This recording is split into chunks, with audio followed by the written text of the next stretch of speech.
그래서 이어지는 2부 강연 같은 경우에는요. 저희가 이제 처음에 이 인문학 콘서트를 기획하게 될 당시에는 이제 김준엽 총장님 주간을 기념으로 하였기 때문에 일부는 이제 김준엽 총장님의 생애를 테마로 하여서 이제 강연을 기획하였습니다만 2부 강연 같은 경우에는 이제 저희 문과대학 학생회 문화기획국의 어떤 주관이 좀 반영된 구성인데요. 앞서 이제 이내영 교수님의 강연에서 이야기가 나왔듯이 저는 이제 사회학과 학생으로서 지금의 어떤 저와 비슷한 나이대 또래들이 가장 많이 하는 고민 중에 하나가 불확실한 미래 속에서 이제 내가 과연 뭘 하고 있을까에 대한 고민을 정말 많이 한다고 생각을 하였습니다. 그래서 이제 김준엽 총장님이라는 어떤 과거의 인문학을 살펴보게 되었다면은 이제는 그거를 기반으로 그러면은 우리는 미래에 어떤 사람들이 되어 있을까라는 질문을 던져보아야 한다고 생각하였습니다. 그래서 김준엽 총장님에 대한 이제 생애를 인문학적으로 성찰해 보았으면은 이제 우리는 미래에 어떤 모습이 되어 있는가, 미래의 인문학은 어떠한 모습인가에 대해서 한번 질문을 던져볼 필요가 있다고 이야기를 드렸고, 그래서 이제 신은경 교수님이 이제 아무래도 학부생들 사이에서 굉장히 되게 인기가 많으세요. 네, 그래서 이제 네, 데이터 과학이랑 인문학을 어떻게 보면 결합했다고 볼 수 있을 것 같다는 생각이 들어서 이렇게 초청을 드리게 되었습니다. 네, 신은경 교수님의 강연 한번 같이 들어보도록 하겠습니다. 박수로 맞이 부탁드립니다.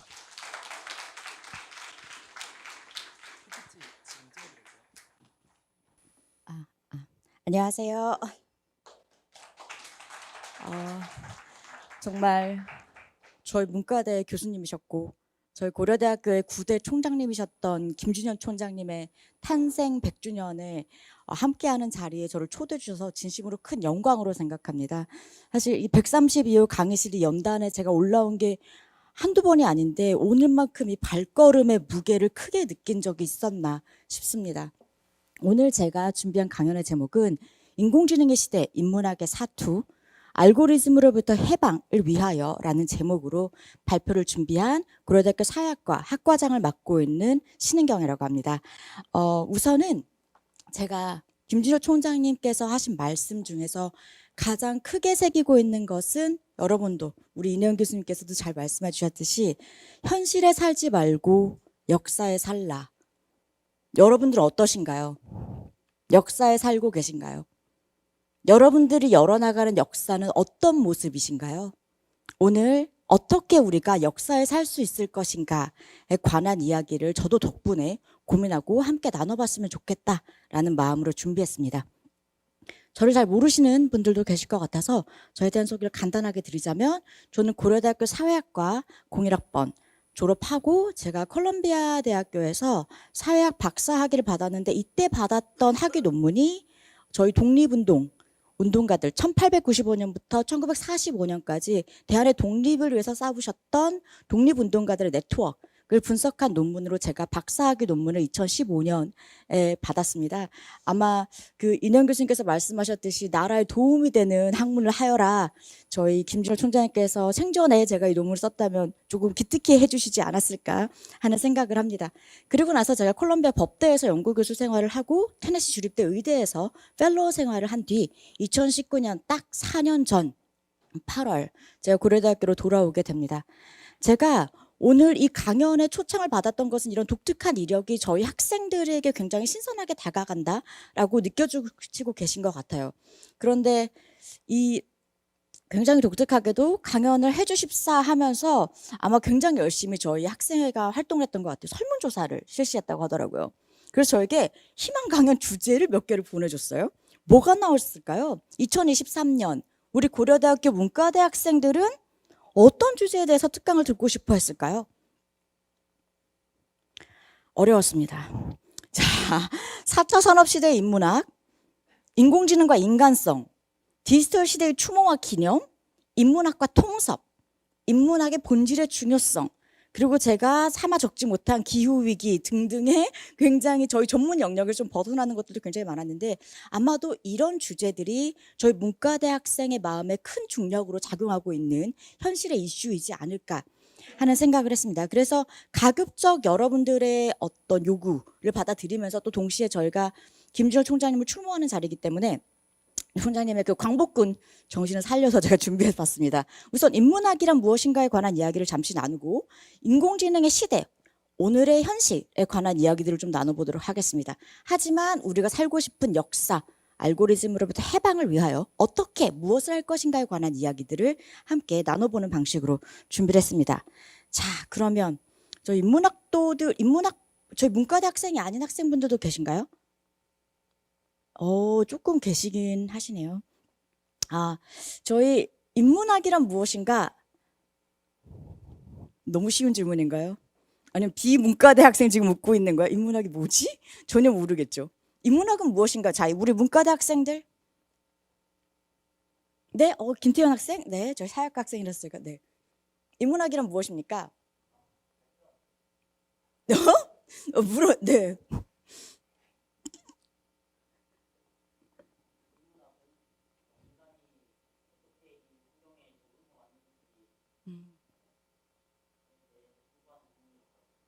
인간이 어떻게 우리 사회에 적응해 왔는지를 알아가는 학문이다. 좋은 정의입니다. 다른 아이디어 있으실까요? 인문학이란 뭐지? 네, 손을 들고 싶어 하는 우리 학생. 네. 네. 음, 음, 음,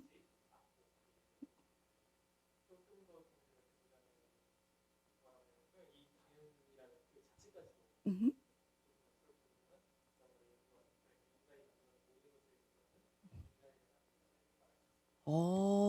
굉장히 좀 우리 학생들이 말도 합니다. 교수님, 저희 문과대 학생, 훌륭한 문과대 학생들은 질문을 하면 답을 해주기도 하고 굉장히 또 훌륭한 답이었어요. 자, 인문학이란 사전에는 이렇게 정의가 되어 있습니다. 인간과 인간의 근원의 문제, 인간과 인간의 문화에 대해서 관심을 갖거나 인간의 가치와 인간이 가진 인간의 자기 표현 능력을 바르게 이해하기 위한 과학적 연구 방법에 관심사를 두는 학문이다. 그래서 저희는 인간에 관한, 인간에 대한, 인간이 만들어낸 모든 총체의 것들에 문학적인 접근을 하기도 하고요. 역사적인 접근을 하기도 하고 사회학적인 접근을 하기도 합니다. 언어학적인 접근을 하기도 하고요. 이 모든 것들 14개의 분과가 모여있는 저희 문과대에서는 그래서 사람에 관한, 인간에 관한, 그 역사에 관한 연구를 진행하고 있습니다. 자, 그렇다면 사람은 또 뭔가요? 지금 하늘을 보기 시작합니다. 우리 학생들이. 사람은 또 뭔가요? 사람에 관한 학문이라고 우리 학생들께서 말씀해 주셨어요. 사람은 뭐지? 뭐가 사람이지? 이쪽 사이즈 한번 쳐다볼까요? 사람 뭘까요? 알잖아. 우리 사람으로 지금 최소한 20년 넘게 사신 분들 여기 계신 거 아닌가요? 좀 길게 사신 교수님들 네, 계시고요. 네. 사람은 뭔가요? 웃지 말고. 사람은 네, 감사합니다. 뒤에. 네. 스스로 생각하는 존재. 생각할 수, 약간 데카르트식이네요. 나는 생각한다, 고로 존재한다. 생각할 수 있는 존재가 곧 사람이다. 다른 정의 있을 수 있을까요? 네. 서로 연결되고자 하는 존재가 사람이다. 생각하는 존재를 사람으로 정했을 때, 자, 오늘 지금 대략 오후 4시경, 5시경 되어 있습니다. 오늘 눈 떠서 지금까지 생각 몇 번 하셨어요?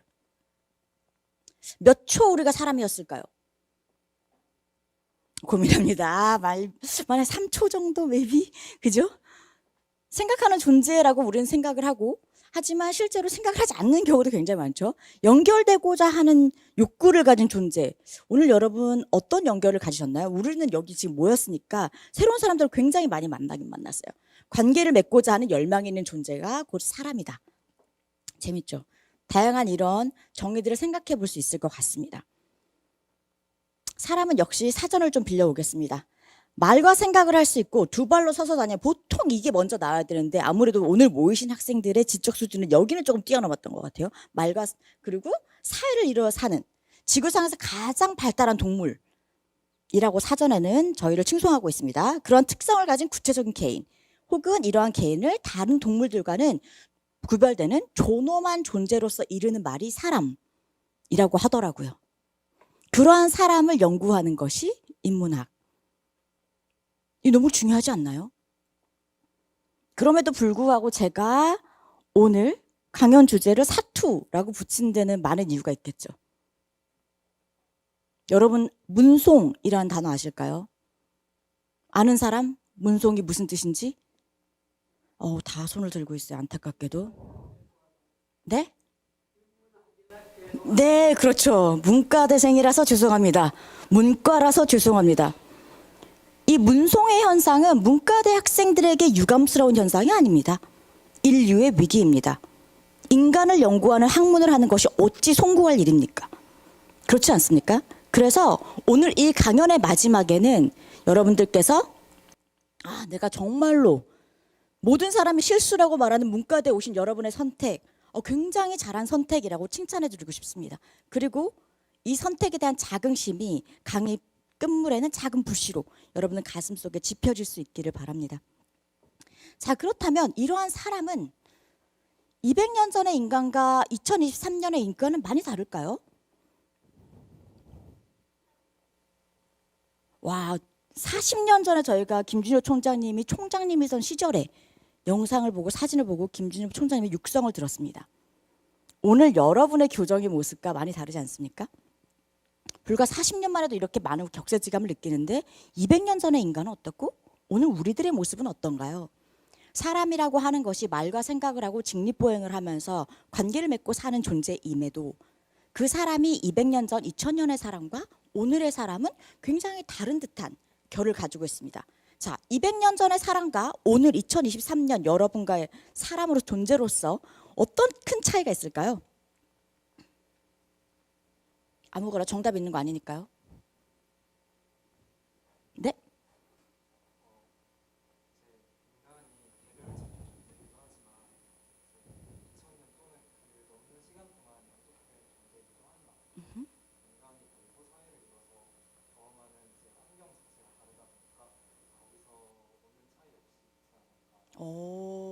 우리는 다른 역사의 누적층을 살고 있다. 200년 전의 사람들이 처한 역사적 현실과 2023년에 우리가 처한 역사적 사실은 당연히 다를 수밖에 없다.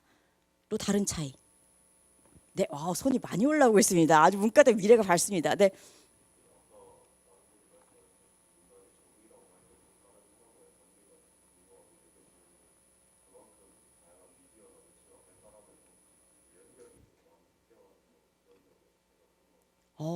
미디어 연결 매체 2020년 21세기를 초연결 시대라고 부르죠. 200년 전에는 없었을 미디어, 200년 전에는 없었을 SNS, 인스타그램, 페이스북, 지금 저희들의 일상에는 굉장히 깊숙하게 침투했습니다. 그렇죠. 그러면 그 연결 사회에서 가장 우리 인간의 어떤 모습들을 중에서 제가 생각했을 때 뭐 다양한 특징들이 있겠지만 200년 전에 글을 읽을 수 있는 사람은 몇 명이나 있었을까요? 1823년에 페이스북이나 인스타에 오 마이 갓 오늘 인문학 콘서트 대박 이렇게 포스팅을 할 수 있는 사람, 방을 붙일 수 있게 글을 쓸 수 있는 사람 몇 명이나 됐을까요? 아마 안타깝게도 우리들 중에 많은 퍼센테이지는 그 방을 붙일 수 없는 사람이었을 겁니다. 여러분들 마음만 먹으면 할 수 있죠. 계정 하나 파서 막 여러 가지 포스팅을 올릴 수가 있습니다. 사실 글을 읽는 사람들의 비중이 굉장히 커졌습니다. 어떤 정보를 생산할 수 있는 주체가 굉장히 폭발적으로 증대했다는 걸 알 수 있는데요. 간단한 통계치를 보자면 사실 전 세계에서 여러분들이 생각보다 너무 작다. 1820년 세계 평균이 17%예요. 너무 신기하지 않아요? 우리가 자칫 잘못해서 200년 전에만 태어났으면 저희들 중에 17%만 글을 읽을 수가 있었어요. 지금 대략 한 50분 정도 있다면 3명, 5명 뭐 이렇게 쓸 수 있을까요? 요 정도가 글을 읽고 쓸 수 있었겠죠. 그런데 놀라운 것은 지금 대한민국 기준으로는 거의 93%, 95% 요 정도 치고 있습니다. 불과 200년 만에 20% 있던 문맹률을 이렇게 끌어올던 거는 전 세계가 엄청난 지적 성장을 했다는 얘기예요. 사실 200년 전에 페이스북이나 인스타가 있었으면 안타깝게도 많은 사람은 사용하지 못했을 거예요. 그렇지 않습니까? 하지만 오늘날은 많은 사람들이 지식을 전달하고 생산하고 유포하는 일들을 할 수 있습니다. 자, 아까 방금 매체 이야기를 해서 매체 이야기를 조금 보자면 인터넷 사용 인구 인터넷 사용 인구 이야기를 할 때 제가 학생들에게 묻습니다. 자, 인터넷은 얼마나 오래됐을까요? 아, 저 교수님들 인터넷이 탄생된 걸 보신 분들 침묵. 그럼 알잖아요. 저희는 얘네들이 얼마나 오래된 거지. 인터넷을 탄생을 보지 않은 우리 친구들. 자, 인터넷 탄생 몇 년? 인터넷은 몇 살 정도 됐을까요? 2000년? 2차 대전 이후 1940년 정도로 45년 그때로 생각하시는 거네요. 거의 100년 잡고 있는 거죠. 거의 80년 잡고 있습니다. 다른 의견 있으실까요? 지금 막 올라와. 네, 여기 까만 티셔츠? 냉전 때 미국, 그러니까 약간 2차 대전 끝나고 나서 한 6, 70년대에 만들어진 것 같다. 인터넷이라고 하는 게. 저 뒤에 힌트?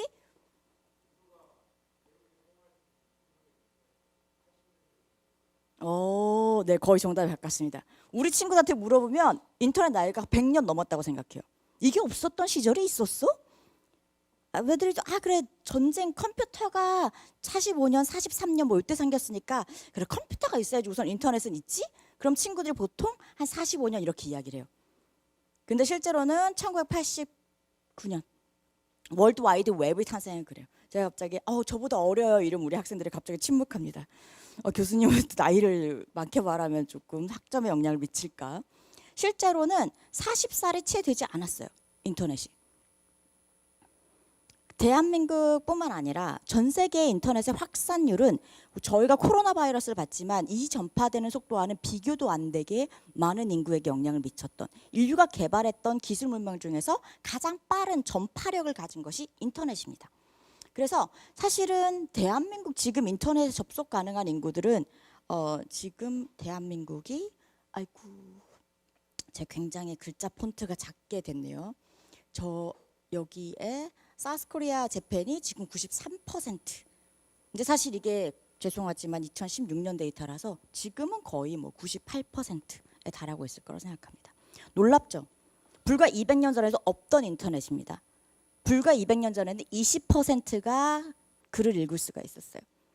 지금 저희들은 100의 9은, 100의 99는 글도 읽고 그것을 전파하거나 퍼뜨릴 수 있는 능력을 가지고 있어요. 200년 전의 삶과 사람의 삶과 오늘 2023년의 사람의 삶은 그래서 많이 다를 수밖에 없습니다. 왜? 개인이 가질 수 있는 힘, 영향력이 굉장히 크거든요. 그렇다면 이러한 인터넷이라는 것이 발달하게 되면서 우리가 많이 듣는 지금 디지털 시대를 저희가 살고 있습니다. 디지털 사피언스라고 오늘 우리 인류를 이야기하는데요. 이 디지털 사피언스에 무엇이 달라졌을까요? 좋은 일만 있었을까요? 많은 사람들이 지식에 접근 가능하고 인터넷에서 많은 양의 정말 고급 정보들을 그렇지 않은 정보들도 저희가 접근할 수 있습니다. 이것은 질적으로 다를까요? 200년 전의 삶과? 크게 다를 바가 있겠어요? 여러분 아까 우리 생각하는 사람이라고 했을 때 농담처럼 이야기했지만 실질적으로 문명의 얘기나 나의 지적 능력, 내 머릿속엔 이 좋은 컴퓨터 많이 활용하지 않고 사는 사람들도 많잖아요. 나 스스로도 그렇지 않은 순간들도 굉장히 많고요. 그럼에도 불구하고 인터넷 디지털 사피언스가 처한 오늘의 환경은 무언가 조금 다른 것 같습니다. 디지털 시대의 인간은 우리가 알게 모르게 저희 김준혁 총장님께서 광복군인 시절에는 적이 굉장히 분명했어요. 근데 오늘날에 우리가 그래서 우리의 자유를 침해하고 우리의 주권을 제약하는 대상이 굉장히 명확했어요. 일제. 그런데 지금 우리의 주권을 침해하고 우리의 자유를 제약하는 것이 누군지는 사실은 굉장히 보기가 어렵습니다. 제가 학부 수업 시간에 많이 활용하는 예인데요. 자, 화면에 무엇이 보이시나요? 제 수업을 들었던 학생들이 있다고 해서 아마 이걸 보신 친구들도 있을 거예요. 구글 자동 번역기를 돌렸습니다. She is a doctor, he is a nurse. 그녀는 의사고 그는 간호사야 라는 문장을 터키어로 자동 번역을 시킵니다. 그대로 복사해서 붙여넣기를 하고요. 다시 영어로 자동 번역을 시킵니다. 무슨 일이 생겼나요? He is a doctor, she is a nurse. 보이시죠? 의사는 그 사람, 남자가 됐고요.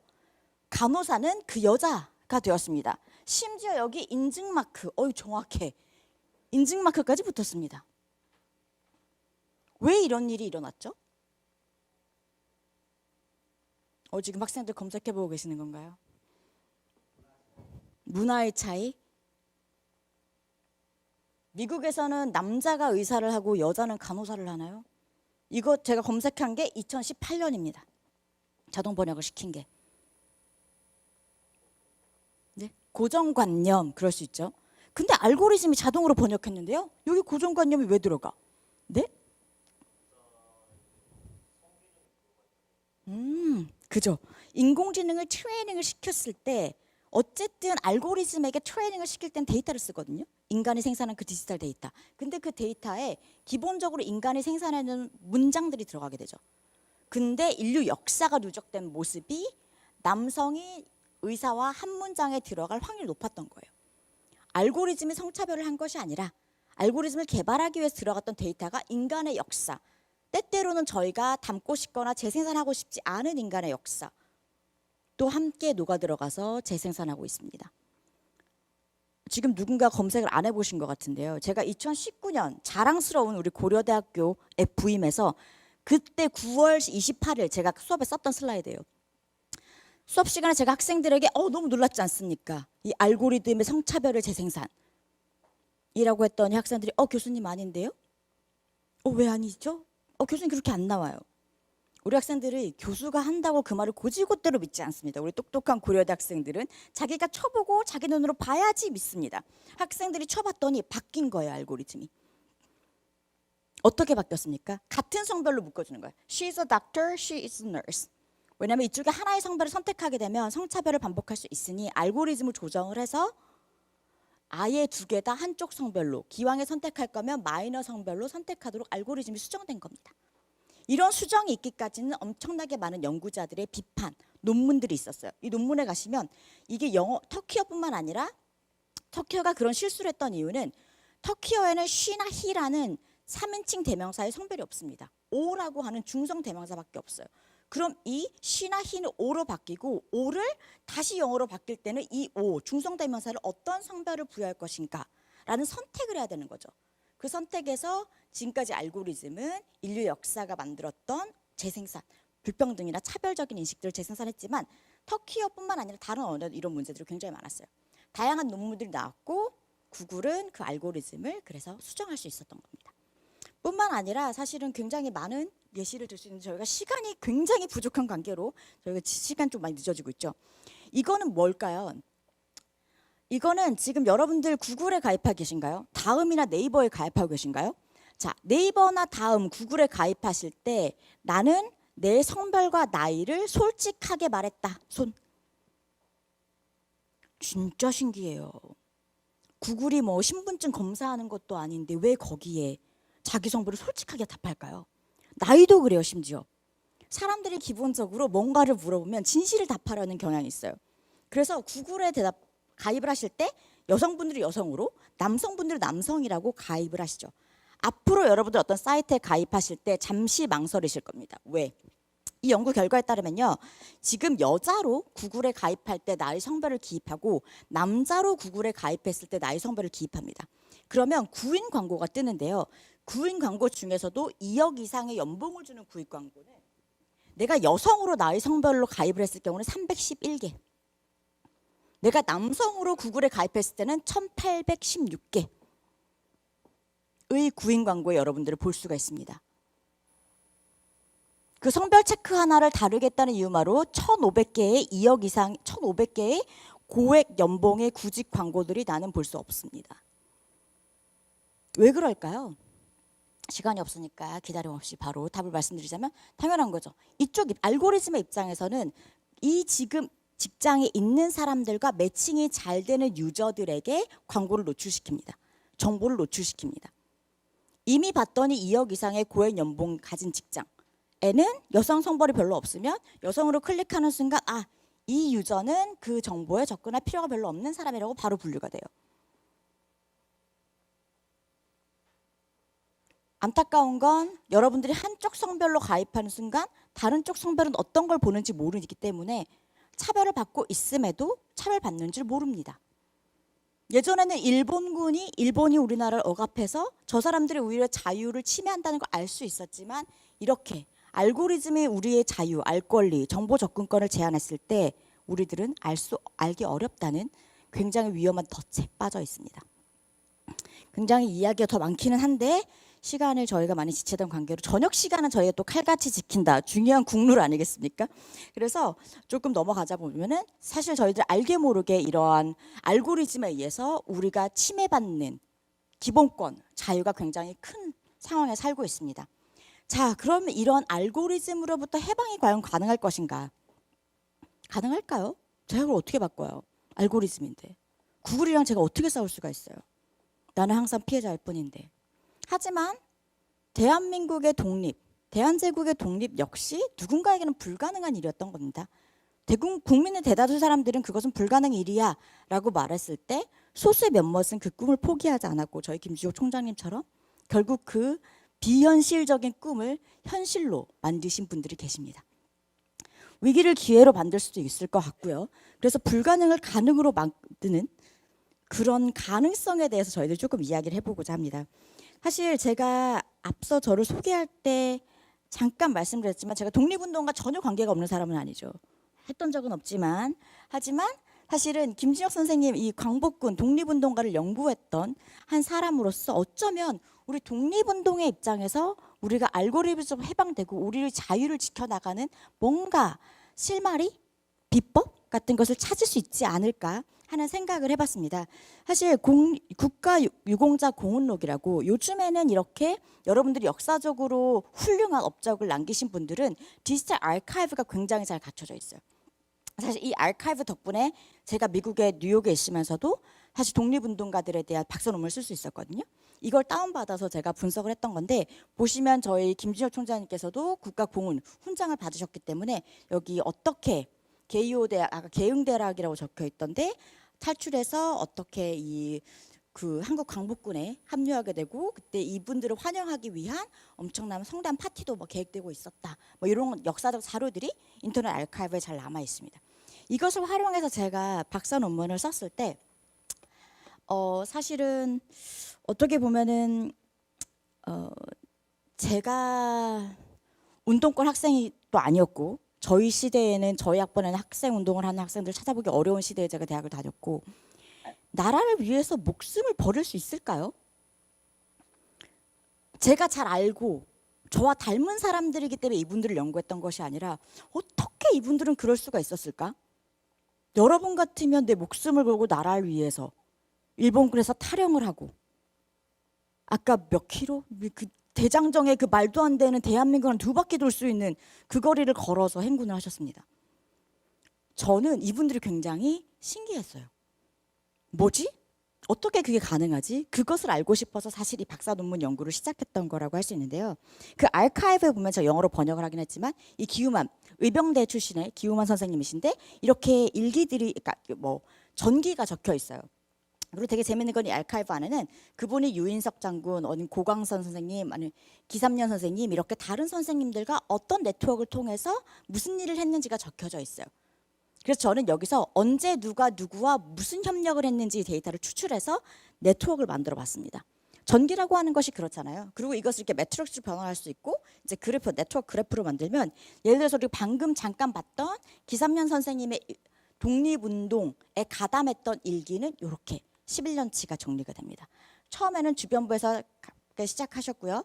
조금 더 많은 협력자들을 가지고 계시다가 뭔가 굉장히 좀 세력이 적어지는 것 같은 느낌도 보이긴 해요. 근데 여러분들 느끼셨겠지만 네트워크 사이즈는 조금 작아지는데 뭔가 이 기삼년 선생님 기우만 선생님이 777 이 아이디인데 조금 중요한 다른 큰 노드들에 붙어 있는 모습들을 볼 수 있을 거예요. 그래서 실질적으로 이 기우만 선생님의 전체 독립운동 안에서의 네트워크를 보시면 이 뭐라 그럴까? 실제로 네트워크를 활동하는 사람들 숫자는 적었을지라도 굉장히 중요한 브릿지 역할을 하신 적도 있습니다. 매크로한 레벨에서 우리가 각 개별 독립운동가들이 어떤 위치를 차지하고 있는가를 함께 보실 수 있고요. 그래서 이러한 것들을 살펴보다 보니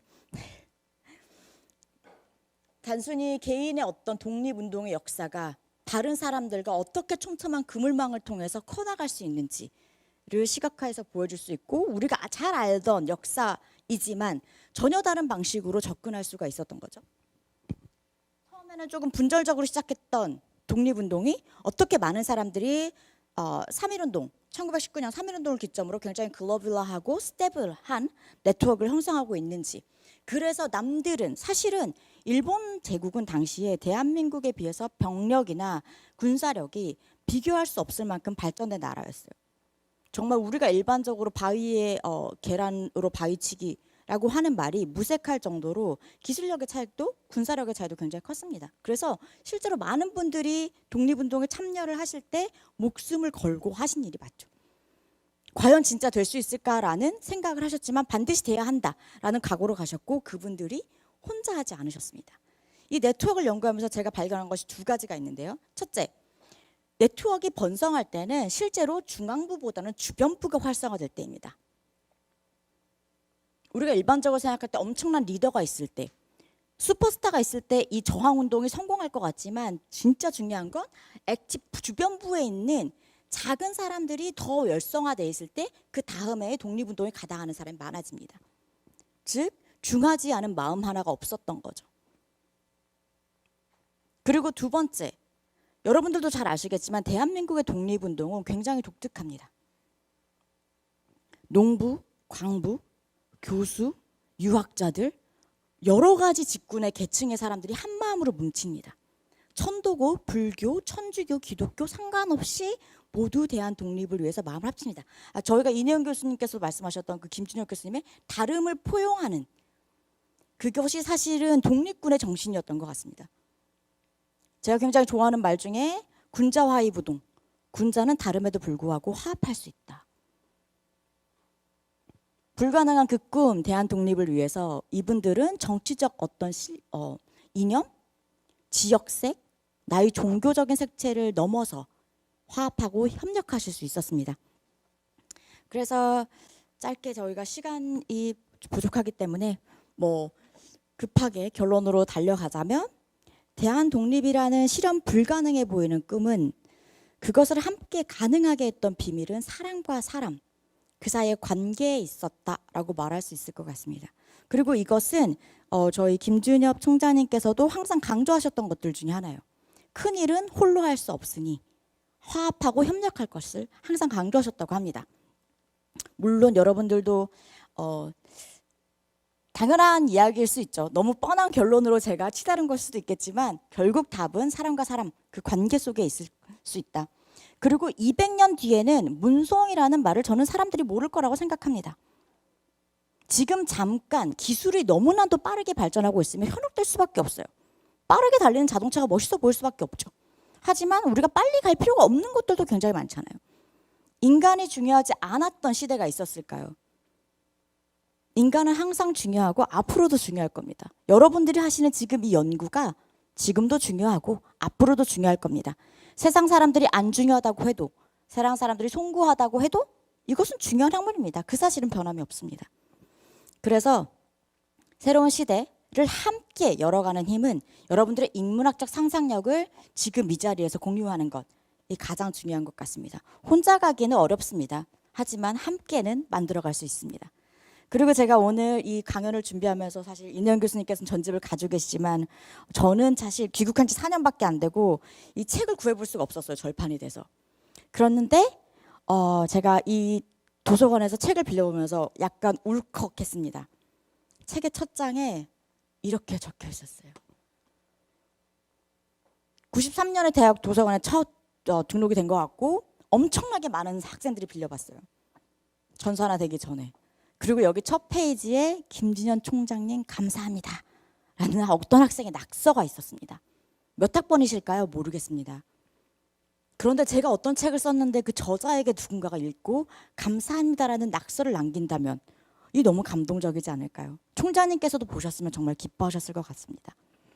그 마음을 저희가 오늘 이 자리에서 여러분들과 함께 나눌 수 있는 이 시간이 그래서 저는 참 행복하다라는 생각을 합니다. 오늘 이 슬라이드로 이 낙서를 해주신 분이 사실 이 이벤트의 마지막을 장식해주기에 충분한 자격을 갖추신 것 같아요. 오늘로 특강을 마무리 짓도록 하겠습니다. 감사합니다.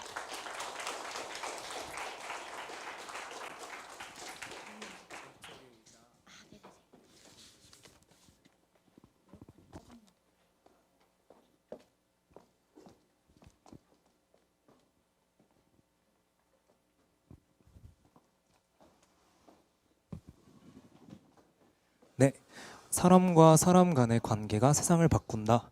그래서 우리의 인문학적 상상력이 중요하다라는 신은경 교수님의 강연 정말 잘 들었습니다. 네, 그러면은 사람과 사람의 관계가 중요하고 인문학적 상상력이 중요하기 때문에 우리 토론자분들과 이제 2부 강연을 맡아주신 신은경 교수님의 관계를 한번 지켜보는 시간을 가져보도록 하겠습니다. 2부 강연 토론자 최강현아 군님, 김재영아 군님 단상 위로 올라와 주세요.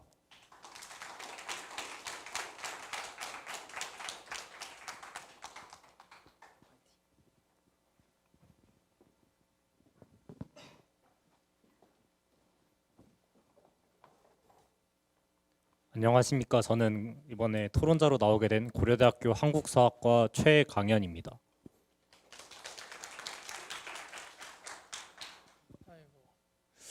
네, 안녕하세요. 저는 고려대학교 사회학과 22학번 이번에 토론자라는 중책을 맡게 된 김재영이라는 사람입니다. 안녕하세요.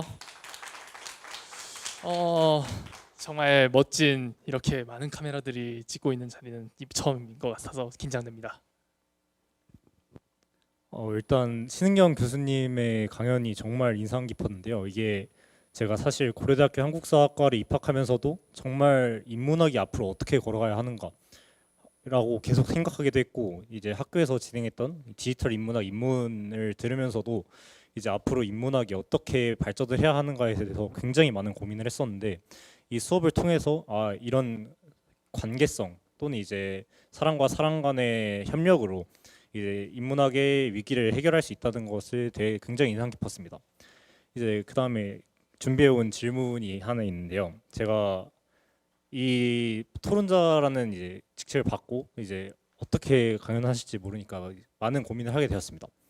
그래서 이제 인공지능과 인문학에 대해서 좀 조사를 했었는데요. 이제 2017년 정도에 이세돌 구단과 알파고가 대국을 했고 4대1로 인간이 패배를 하면서 이제 큰 충격을 낳았는데요.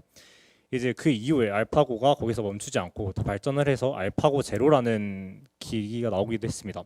이 알파고 제로는 이제 보통 알파고는 사람들의 이제 대국을 보고 공부하면서 이제 스스로를 발전시켜 왔는데, 이 알파고 제로는 그런 정보 없이 오로지 바둑의 규칙만을 통해서 스스로 피드백하고 스스로 생각하고 스스로 발전하는 인공지능이었습니다. 이토록 약간 인간의 빅데이터에 의존하지 않고 이제 스스로 발전하는 인공지능이 생각을 하고 사유를 한다면 그것을 과연 인간의 인문학과 이 기계적 상상력에 어떤 차이가 있는지 궁금해졌습니다. 그다음 이게 일단 가장 큰 질문입니다. 굉장히 어렵고 답하기 어려운 질문을 준비해 주셔가지고 그렇죠. 사실은 아마 많은 뭐 특이점이 온다. 인간보다 더 인간 같은 인공지능이 나온다면 우리 인간과 기계의 차이는 무엇인가? 이런 고민들을 인문학도라면 당연히 해야 되는 굉장히 중요한 질문인 것 같습니다. 앞으로도 더 많은 기계들의 어떤 자율학습이 인간 사회에 침투할 영역이 굉장히 커지는 거 맞아요. 많은 것 제가 지금 보여드렸던 것은 사실 이제 21세기 진짜 초엽이기 때문에 발견할 수 있었던 거지, 앞으로 이게 더 세밀화된다면 저희들이 찾아내기 힘들 정도로 훨씬 더 발달된 인공지능의 억압 속에서 저희들이 살아갈 수밖에 없을 수가 있어요. 예를 들면 여러분 자동차에서 뭐 경고등 끄는 거 여러분들 끄실 수 없거든요. 정말 시끄러워서 앞좌석에만 나왔으면 좋겠는데 뒷좌석까지 다 들어야 되고, 그것은 공장에서 한번 셋업을 되면 저희들이 바꿀 수가 없어요. 왜 내 차인데? 그래서 사실은 이 백파이어라고 하죠. 그에 반해서 인간의 어떤 누릴 수 있는 권리들을 주장해주는 연구들이 그래서 훨씬 더 중요해질 거라고 생각을 해요. 기계가 발달을 하고 인공지능이 발전해서 우리 인상에 더 깊숙이 침투하는 것은 당연해요. 그런데 그에 따르는 인간의 인권의 침해, 자유의 침해, 이것에 관한 연구가 훨씬 더 앞으로는 중요해질 겁니다. 그래서 제가 인문학을 선택하신 여러분들이 정말 중요한 학문을 선택하신 거다라고 말씀드리고 싶습니다. 네, 이제 질문을 하면 될 것 같습니다. 사실 이번 강연을 들으면서 굉장히 인상 깊었던 지점이 알고리즘 자체가 사악한 것은 아니다. 다만 알고리즘을 형성하는 데 들어가고 있는 베이스가 될 수 있는 데이터들의 편향에 의해서 우리가 알고리즘에 의해서 잘못된 리드를 닫고 있는 것이다 라는 지점이 저는 굉장히 인상 깊었던 지점이라고 생각을 했어요. 그래서 사실 이번 강연에 토론자로서 초대를 받은 게 조금 급작스러워서 저도 바로 올라왔어요. 8월 30일 날 바로 기차를 타고 올라왔어요. 그리고 이 강연을 준비하면서 어떤 이야기를 하면 좋을까, 토론자로서 어떤 대담을 나누면 좋을까 생각을 하다가 예전에 제가 책을 읽었지만 묻어뒀던 책을 다시 꺼내서 읽었습니다. 사실 여기 계시는 교수님들 그리고 여기 계시는 많은 인문 학우분들은 아실 학자가 있는데요. 바로 지그문트 바우만이라는 학자였습니다. 지그문트 바우만이라는 학자는 저에게 있어서 굉장히 의미가 특별했던 학자였고, 특히 수능 특강에 지그문트 바우만과 관련된 문제가 나와서 그때 이후로 지그문트 바우만에 관심을 가지게 되었다. 이거는 그냥 솔직한 이야기로 받아들이시면 될 것 같습니다. 아무튼 지그문트 바우만이라는 학자를 그때 접하게 되었고, 그의 액체근대성이라는 이야기에 굉장히 감명을 받아서 지금까지도 그를 존경하고 여러 서적들을 찾아서 읽었는데요. 이번 강연을 준비하면서 그 책 현대성과 홀로코스트라는 지그문트 바우만의 굉장히 유명한 저서를 다시 읽어봤습니다. 그래서 그의 저서에서 가장 인상 깊었던 구절을 여기서 읽어보려고 하는데요. 일단 효과적으로 비인간화되면, 따라서 도덕적 요구의 잠재적 주체로서 삭제되면 그들은 관료제적 과제 수행에 인간 대상들은 윤리적 무관심으로 바라보며, 이 무관심은 곧 그들의 저항이나 협조의 부재가 관료적 일상의 부드러움을 저해할 때에는 부동의와 비난으로 바뀐다라는 구절이 있었는데요. 사실 이 구절 같은 경우에는 관료제와 같은 현대적인 특성들에 의해서 우리가 다른 사람들, 특히 관료제의 대상으로서 되는 사람들을 비인간적으로 바라보게 되면서 이들을 적대하게 된다라는 구절로 저는 받아들였어요. 그거 비인간화의 경향에 대해서 대표적인 예시로 들면은 이 카메라 얘기를 했잖아요. 질문할 때. 저는 지금 촬영을 하고 있는 저는 김지영이란 인간이지만 이 카메라로 찍히고 있을 때는 그냥 한 명의 토론자겠죠. 한 명의 남성 토론자, 이런 식으로 기록이 될 거라는 이런 비인간화의 경향이 있다라는 지점이 와닿았는데요. 특히 현대적인 기술의 정점이라고 할 수 있는 4차 산업혁명의 인공지능과 알고리즘에 의해서 우리 인간들이 하고 있는 여러 수행된 발화들, 그리고 여러 의사들이 비인간, 그러니까 전자적 데이터의 형태로 나열이 된다는 점이 저는 문제의식으로 다가왔던 것 같습니다. 우리가 인터넷 세상을 살아가면서 많은 글들을 읽잖아요. 그 글들 중에서 좋은 글들도 있을 수 있고 상대방에 대해서 존중하는 글들도 있을 수 있지만, 그것보다 더 많이 보이는 글은 자기가 다른 상대, 특히 자기가 다른 입장을 가진 상대에 대해서 비판을 쏟아내는 글이라고 저는 생각해요. 특히 이 문제의식에 대해서는 이내영 교수님께서 정말 자세히 다뤄주셨기 때문에 저는 이만 줄이도록 하고, 저는 그래서 이 문제를 해결할 수 있는 게 사람을 다루는 학문인 인문학이 해결할 수 있다라는 생각이 들었습니다. 그리고 이 문제를 해결하는 데 있어서 고려대학교 우리 문과대학이 큰 역할을 할 수 있을 것이다 라는 생각이 들었습니다. 그런 의미에서 저는 교수님께 질문을 드리는데요. 교수님이 생각하시기에 저희 인문학과의 학생들뿐만 아니라 교수님들도 될 수 있겠죠. 인문과 대학을 구성하는 주체들은 굉장히 다양할 수 있기 때문에 우리 문과대학을 구성하는 여러 주체들이 과연 비인간화의 세태에서 인문학이라는 정신을 가지고 무슨 역할을 수행해 줬으면 좋을까라는 질문을 드리고 싶습니다. 물론 저희들이 그 역할을 찾아가는 것이 굉장히 의미가 있을 수 있겠지만, 이것에 대해서 교수님의 식견을 가지는 것도 저는 중요할 것 같다라는 생각이 들었습니다. 교수님의 식견을 들어보는 것도 저에게 굉장히 큰 의미가 될 것 같아요. 굉장히 너무 좋은, 굉장히 열심히 준비해, 지금 2페이지 빡빡하게 너무 열심히 준비해 주셔서 너무 감사드리고요. 어려운 질문이요. 똑같이 우리 학부생들 역시 챌린지 보통이 아니네요. 인문학도로서 그래서 이런 사회에서 내가 진짜 뭘 할 수 있을까? 근데 저는 오늘 같은 모임, 사실 아까 전에 우리 상 받은 친구들의 다큐 영상 이제 유튜브에 올라가 있잖아요. 얼마나 좋습니까? 디지털 시대에도 좋은 컨텐츠, 인간에 대한 애정과 따뜻함을 상기시킬 수 있는 컨텐츠를 충분히 많이 만들어줄 수 있고, 우리가 미시적인 입장에서 한 개인으로서 할 수 있는 일은 이런 자료들을 사정시키지 않는 것, 이런 추모제 같은 것들이 사실 그래서 너무너무 좋은 기획이죠. 선생님의 좋은 뜻을 항상 기억하려고 하는 것. 제가 이 장정을 읽으면서 너무너무 감동받았던 것이, 선생님께서 그러셨대요. 여기 그냥 읽으면, 장준하 형과 함께 우리는 못난 조상이 되지 않으리라 고 몇 번이고 맹세하였던 것인데 과연 훗날 후손들이 나를 못난 조상이 아니라고 평가해 줄런지라는 문장이 있으셨습니다. 뭔가 어떻게 감히 우리가 이 큰 선생님을 그렇게 평가할 수 있겠습니까? 근데 이러한 자기 반성 혹은 자기 다짐, 자기 부침 이런 것들이 장준호 선생님께서 감히 따라할 수 없는 그런 지조, 용기를 만드신 것이 아닐까. 그래서 우리 인문학도 사실은 이 공간을 한 번쯤 스쳐가셨을 거예요. 문과대를 교정을 항상 거니셨을 거죠. 그 뜻과 얼이 살아있는 이곳에 있는 저희들이 그 얼을 더 널리 실천하고 스스로 행하고 이런 노력들을 하면 그 영향력이 분명히 널리 퍼질 거라고 생각합니다. 그런 점에서 고려대, 저희 문과대 너무 좋은 전통이 살아 숨쉬는 그러기에 좋은 벗들과 동료들과 선생님들과 스승님이 함께 계시는 곳이기 때문에 작은 노력을 하면 그 울림이 분명 큰 반향을 일으킬 거라고 생각합니다.